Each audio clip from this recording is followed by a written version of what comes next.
Welcome to Paranormal, where the shadows whisper and true stories blur the line between reality and nightmare. Every encounter shared here is real and far more disturbing than fiction. Dare to listen? Heartbreak is something almost everyone endures at some point in their lives. But for one narrator, what began as the sting of teenage betrayal turned into something much darker, something that would come back years later in a way she could never have imagined. This is her story.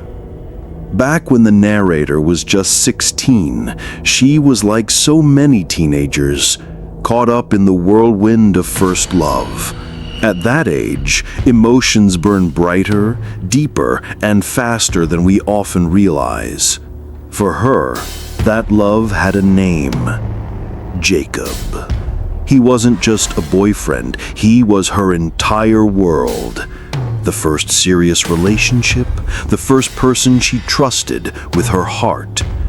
And then he broke it. Jacob cheated, and in that single act of betrayal, everything came crashing down. For a 16-year-old who had poured her entire being into one person, the devastation was unbearable. She described it as though the ground beneath her had shattered. Days blurred together, and grief twisted into bitterness. But sometimes anger seeks out strange paths, and hers led somewhere unexpected. Alone in her room, scrolling through the internet, her mind began drifting towards something unusual: revenge. Not physical, not violent, but something intangible, something otherworldly. At first, it was more of a distraction than anything else. She typed in searches like "how to curse someone" and laughed at how absurd it sounded. But the more she looked, the more she wondered if such things could actually work. She thought, maybe just a little misfortune, nothing terrible, just enough to make him feel what I felt. Among countless bizarre instructions and strange rituals scattered across the web, one in particular caught her eye. It seemed simple, almost too simple, yet oddly convincing. It required a bright red envelope. On a piece of paper, she wrote down hateful words. Bitterness poured into ink and followed the incantation exactly as it was written. She whispered her pain into that paper, sealed it inside the envelope, and kept it with her. And then she waited. Days turned into weeks, weeks into months. But Jacob was fine, healthy, smiling, carefree, untouched by the venom she sealed away. Reality crept back in. Surely, she thought, it was all nonsense. After all, what real power could a silly internet curse have? Slowly, her anger dulled. She forgot about the envelope, tossed it into a drawer with old papers, and moved on with her life. Time, as it always does, carried her forward. She graduated, found work, grew older, wiser, stronger. By her mid-20s, she was preparing to take the next big step, moving out of her parents' house into her own apartment. As she packed her belongings, she sifted through years of memories, school notes, old trinkets, forgotten scraps of her teenage life. That's when she found it again. The red envelope. Dusty, worn, but unmistakable. She held it in her hands and laughed softly. I can't believe I actually made this. How foolish I was. It carried her back to that painful time, but not with the same sharp sting, more like the ghost of a memory. Still, she couldn't bring herself to simply toss it into the trash. Even after all those years, it felt heavier than ordinary paper. So, she chose a different end for it. In the quiet of her kitchen, she struck a match. She set the envelope aflame and whispered as the flames consumed it, "Jacob, I'll forgive you now. This way, the curse will be lifted." She watched as the flames devoured the paper, as ash floated into the air and drifted down to nothing. Strangely, in that moment, she felt lighter, like a burden had been lifted. She thought she had finally closed a chapter of her life that had haunted her for too long.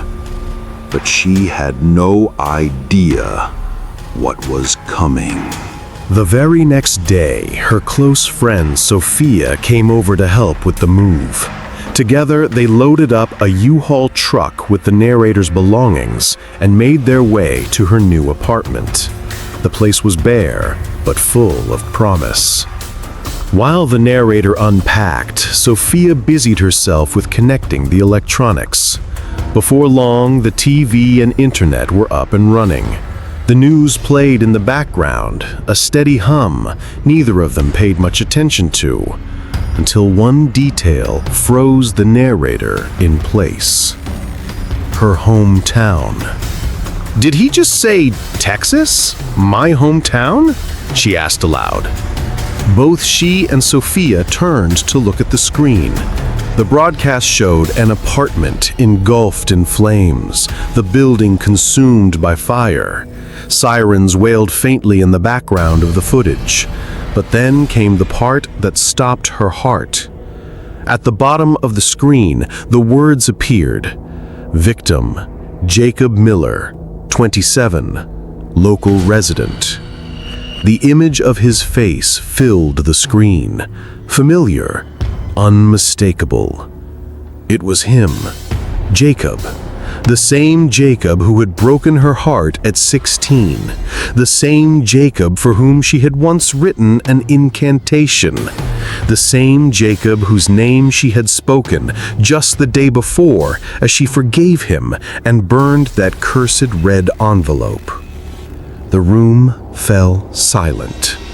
Then overlapping voices of disbelief.